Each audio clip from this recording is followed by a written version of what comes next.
Okay, a game just came out this week that I think is one that really shows the industry what you can do with a smaller budget, a smaller team, but genuinely interesting and creative ideas that, for example, with the turn-based genre, can completely flip it on its head and work to redefine and evolve it. And alongside of that, show that, yes, with a more streamlined process, it appears, you can come up with something that feels AAA, but is still kind of in that AA production category. And this all has to do with Clair Obscur Expedition 33. I started the game up when it dropped on Game Pass, and now I'm struggling to find it physically on the PlayStation 5 because while I'm playing through it on the Xbox Series X currently, I want to buy it physically as well to support this game because, I mean, it's $50, so they're also putting it out at kind of a we'll meet you in the middle sort of price point there versus the full 70. But I think it really shows the industry sort of the direction they should be going in. And I want to see more games like this made, and I want to go over that here today. So if you guys enjoyed the video, hit that like button, subscribe if you're new. So yes, basically right now I'm kind of like the Clair Obscur Expedition 33 salesman because after, it says here, 12 hours that I'm into the game right now, I am genuinely blown away by what roughly 34 developers on their team at Sandfall Interactive. Here, look, I can show you. They have an entire page that's just, they just show their staff. And I can scroll through it while we're sitting here. There you go. That's everyone. So about 34 people on this page worked and contributed to this game.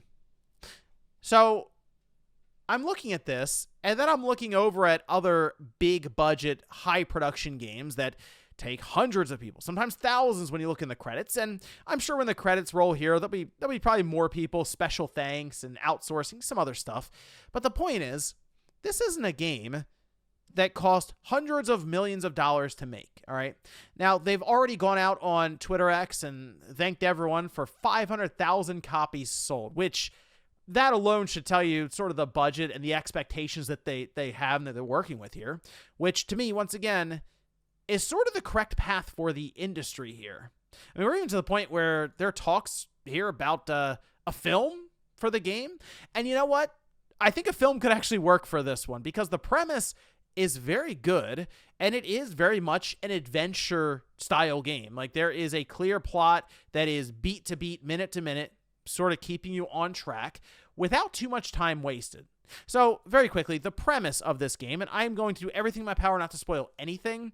I was actually going to capture footage, and then as I'm doing that, I'm like, oh, I can't show any of this. That would actually be that should be pretty rude to just throw this up in front of people. Go, here you go. Here's some footage of the game, and it's, oh yeah. That's happening right now. So instead, they've had like gameplay deep dives and the trailer for the game and stuff. I'll just post some of that up here while I'm talking. But the overall premise of the game is that in this world, there are big numbers way off in the distance on like a tree or a pillar or what have you. And every year it ticks down one with a goddess that's known as the Paintress, who comes out and changes, in this case, 34 to 33. And when that happens, anyone above the age of 33 just disappears. It's like a Thanos snap out of existence. They fade away. So you can kind of see the problem here. We're ticking down to 0 where no one would exist then. So every year, people from this community head out on an expedition to try to stop this from happening. And they started technically at 100, we'll say. But there have been 67 other expeditions that have taken place. So you are the 33rd, and you're setting out to see if you can finally solve the issue here and save the world. So it is a big epic storyline that they've set up here. And immediately they hit you with twists and turns that continue to answer questions that you have, while then giving you new questions that keep you going. And I will say, there's a lot of inspiration, as expected, because they've mentioned this. They're fans of Final Fantasy, Persona, Lost Odyssey's been brought up, and I'm seeing a lot of the inspiration on the story front for these different franchises. Now, when it comes to the gameplay, this is another spot that's incredibly compelling. Now, it is a turn-based RPG. When you start a fight, you'll see these enemies kind of walking around in the area. you hit them or they get to you, and then it transitions you over to a new screen where you have a menu system put in front of you, and then everyone's kind of just standing around waiting for their turn to show up. And this does technically go against what Square Enix has said when you have visuals like these. In this case, for Clair Obscur Expedition 33, they are more realistic style visuals as they are tapping Unreal Engine 5, and they're using a lot of the lighting and the character models and details and stuff, so it does look like higher production value here, okay?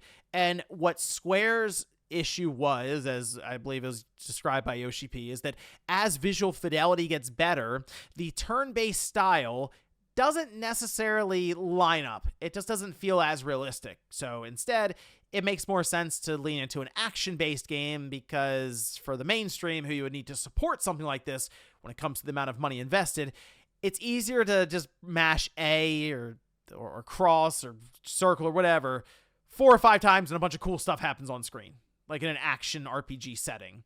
In this case, though, what they've done at Sandfall is they've kind of gone the opposite direction and doubled down, even tripled down kind of on the turn-based style, and instead they've tried to build on it, all right, evolve the formula. And that's what I really like to see, rather than just say, oh, it's traditional and we can't really do much with it as visuals have evolved. Let's evolve the turn-based style. So in this case, they've added in a lot of the reactive style, which isn't new technically. Like, we have it in games like Paper Mario, right? It's a great example, where you hit a button before you get hit, or you hit a button as you're hitting, and you'll do more damage, or you'll take less damage. Here, though, they have a dodge, a parry, and then eventually they have like a jump. So they have different things you can do, either when you're attacking or when you're getting hit.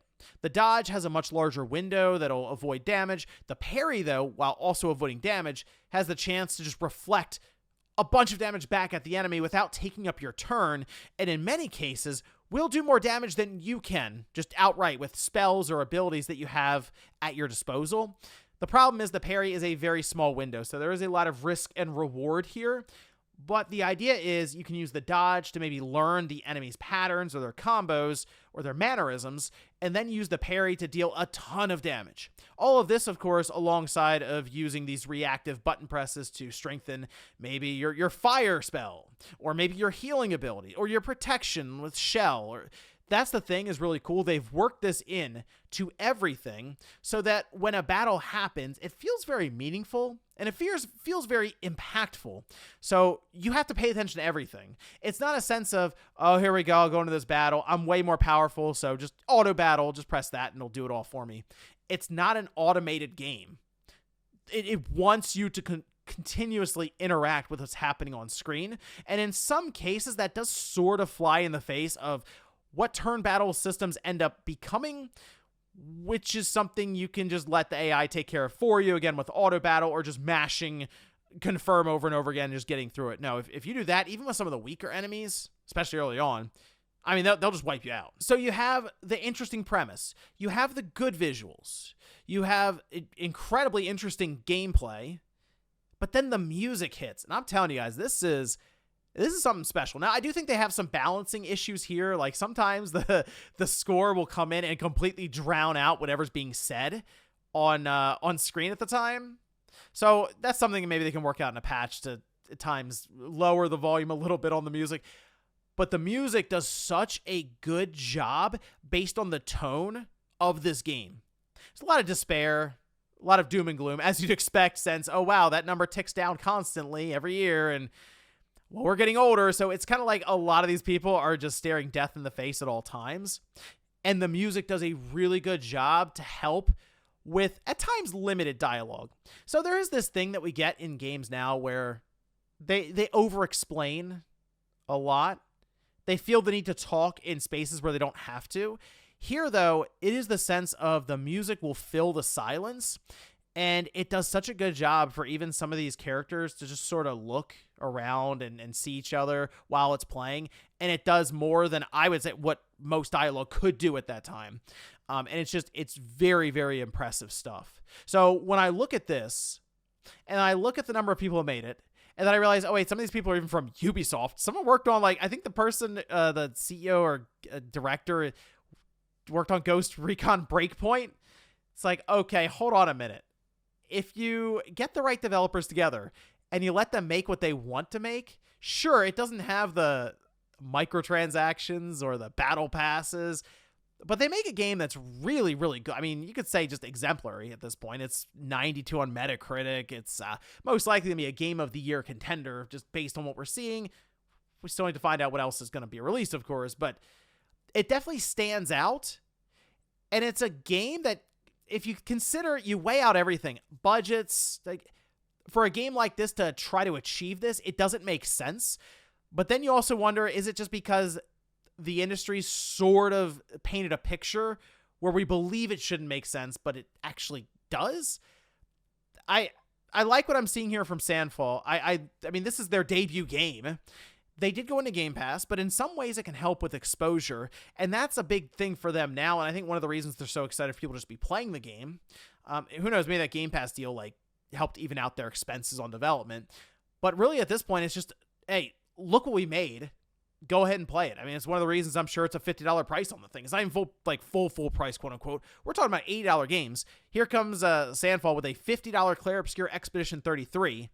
That is just phenomenal. So if you can't tell by now, I fully recommend it. You should be checking it out. I think this is stuff we should see more and more in the future, hopefully. And you know what, Square? I do think the turn-based genre can work in a mainline Final Fantasy. There's this misconception I do want to address here, where people think that Square hasn't been doing turn-based RPGs ever. Like, ever since Final Fantasy X, they just stopped. And so, no, they do these turn-based games.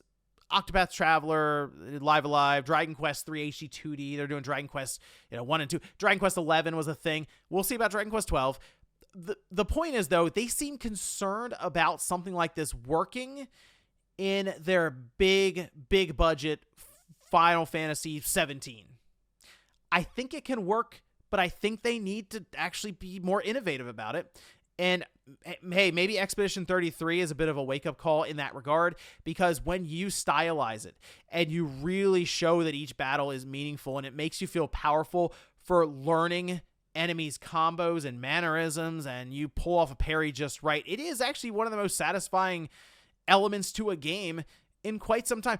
The best parry for 2025 in a game might be in a turn-based RPG. I mean, think about that for a minute. So I hope this is something that the industry notices, because this is the kind of stuff that I and many people have been calling for.